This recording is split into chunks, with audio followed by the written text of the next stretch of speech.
Good day everyone, I am Jinky from BSED Filipino 2A. Today, I would like to congratulate everyone because we are now in Chapter 10, Creating a Positive School Culture, which will be reported by Babes Fadal, Nunil Yundayal, and of course, yours truly. Before we proceed directly to our lesson, I would like you to know what will be our learning outcomes at the end of this chapter. At the end of this chapter, you should be able to, first, explain the meaning of school culture, second, discuss how school culture affects learning, and of course, last is cite ways by which you can contribute to the building of positive school culture. Now that we know already what would be our learning outcomes from this topic, let's know what is school culture all about.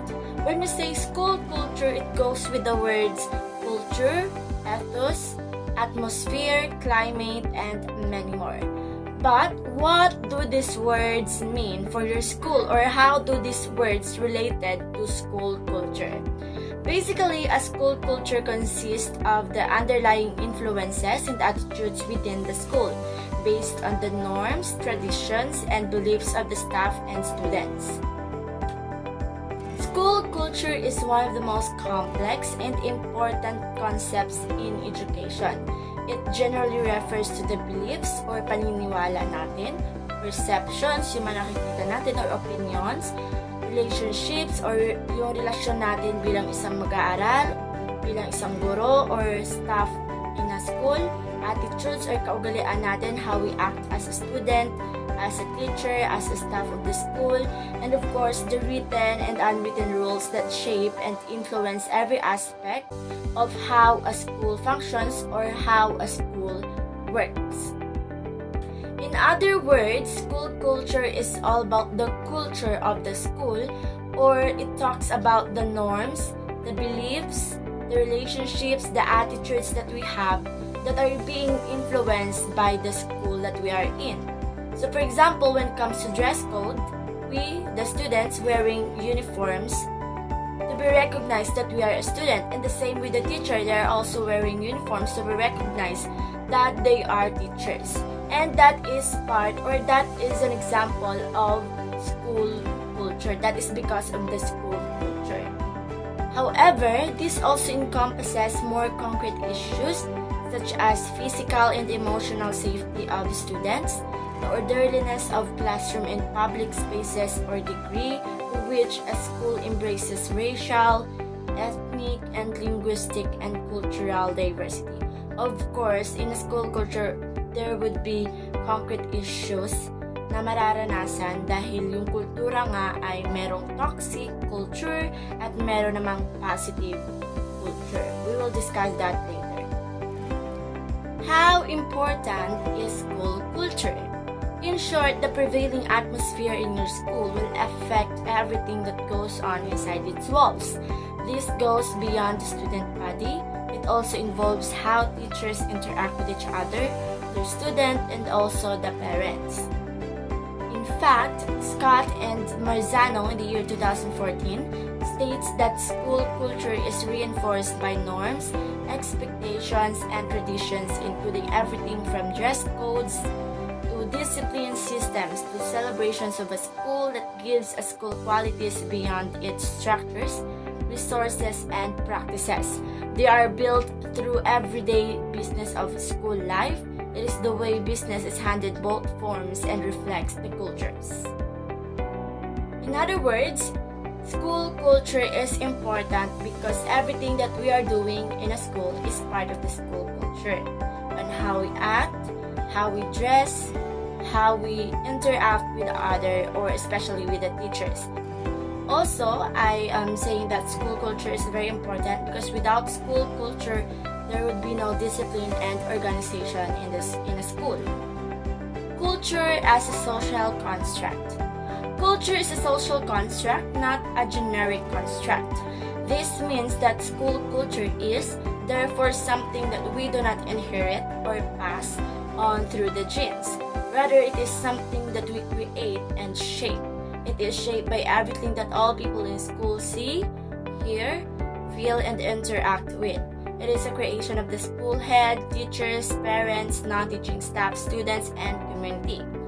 So meaning to say, culture is not inherited, but it is created and shaped by the school head, teachers, parents, non-teaching staff, students, and community. So hindi po ibig sabihin nakakatayo pa lang ng isang paaralan, meron na agad siyang kultura or kinagis ng kultura. Ito po ay ginagawa based on the teacher or the school head, the principal, and the students. Depende po yun sa kanila. Dahil sila po mismo yung nag-create at na-influence siya lang sila. According to Science late in the year 2014, within a couple of minutes of working into a school or a classroom, you can tell, define, almost taste the culture that permeates that space. Is it an open, sharing environment, or is it a rigid, disciplined, defined playing field? Is it a safe or welcoming, or intimidating and confronting? Does it welcome all voices, or does it make you want to shrink? Is it waiting for instruction and leadership, or is it self-directed with a common purpose? So that is culture as a social construct. And now let's proceed to the social climate and social culture. How does school climate differ from culture? These terms are frequently used interchangeably, but school climate is more relational. When we say school climate, it is illustrated by the attitudes and behaviors of the school staff, and is focused on the style of the school's organizational system. It is also refers to the school's effects on students, and it is driven by and reflected in daily interactions of staffs, administrations, faculty, students, and the outside community. So meaning to say, when we say school climate, it focuses on the style of the school's organizational system.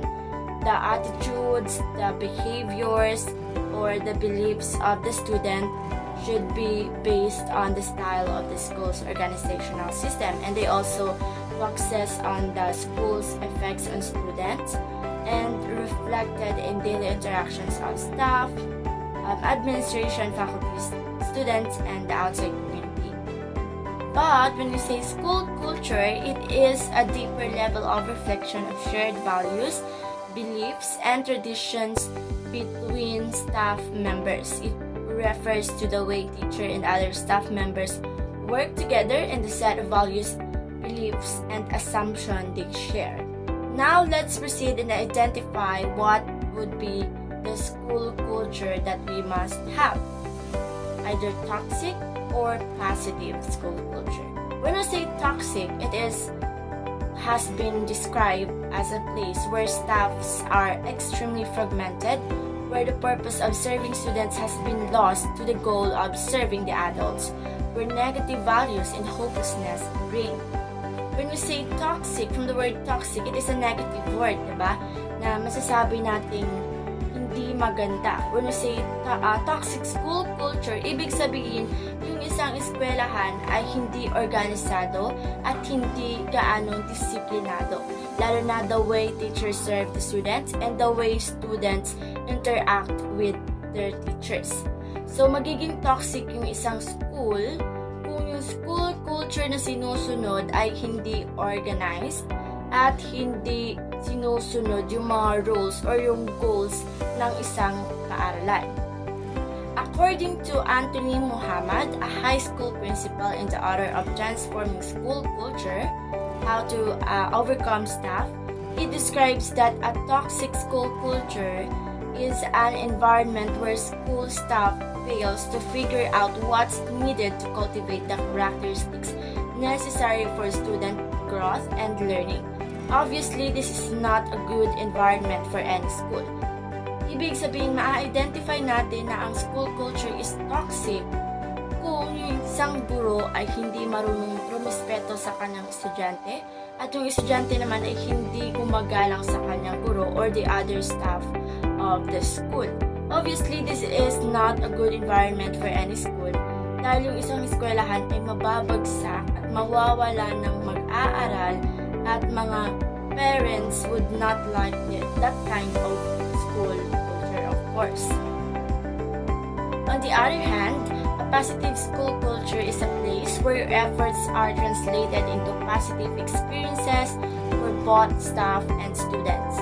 Success, joy, and accomplishment are all main features of a positive school culture. When your school has a positive school culture, teachers are excited to work because they see the bigger picture, and the students are in a better position mentally and emotionally to learn. Of course, when you say positive school culture, it has a good environment, and the positive experiences for both staff and students are being translated because of their efforts, because of the actions that they exerted. Of course, there would be success, there would be joy, there would be accomplishment when a school have a positive school culture. Always remember that having considered the multifaceted nature of what is meant by a school's culture, it should be clear that there is very little that does not have an impact on how staff and students experience the school and affect the learning that takes place. As a school leader or teacher, or either a future teacher, this includes the way you lead and manage the staff, how you communicate your vision of the school's development, and the relationships and interactions you have with staff, students, and stakeholders. So meaning to say, it also depends on ourselves, on how we discipline ourselves, how we act when we are in school. It always starts with ourselves.